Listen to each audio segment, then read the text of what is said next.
My desire to be in the cabinet was great, but it wasn't that great. He had a lot of terrific candidates, and I thought I could play a better role being on the outside. And for the Secretary of State position there? Yeah, honestly, the other positions I didn't have an interest in.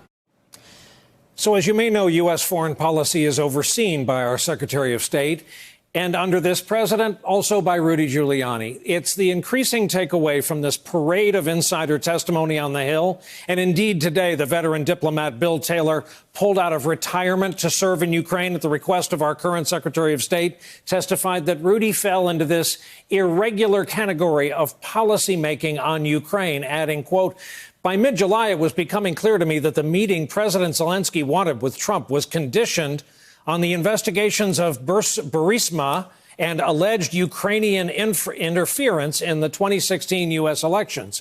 It was also clear that this condition was driven by the irregular policy channel I had come to understand was guided by Mr. Giuliani." Meanwhile, two of Rudy's associates, the gentlemen that SNL has dubbed the two Shreks, Lev Parnas and Igor Fruman, are scheduled to be arraigned tomorrow on federal charges tied to illegal campaign donations. And if tomorrow night we show you Fruman's attorney in court and he looks familiar, it's because he was Paul Manafort's attorney. What are the chances?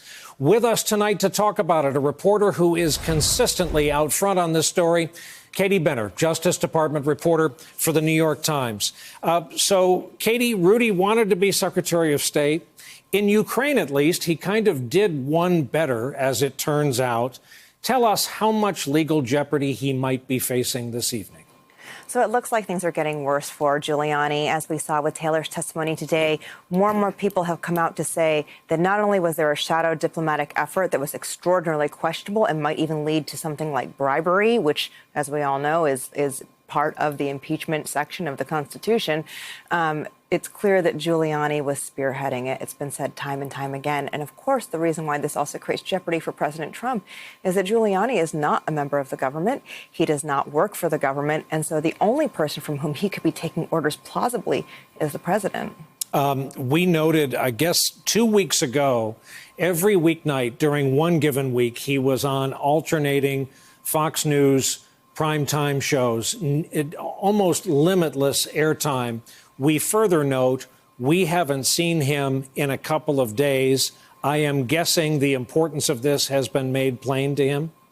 Of course, giving Giuliani the benefit of the doubt. He's a former prosecutor. He ran the Southern District of New York himself. So he would understand the jeopardy that he is in, because as we've reported and others have reported, not only are his two associates who have been charged with crimes in SDNY going to be arraigned tomorrow, he himself is under investigation for possible violations of the FARA Act, which basically state that, he, without telling the Justice Department, without telling the U.S. government, possibly could have been trying to influence either the U.S. media or U.S. politics on behalf of a foreign government.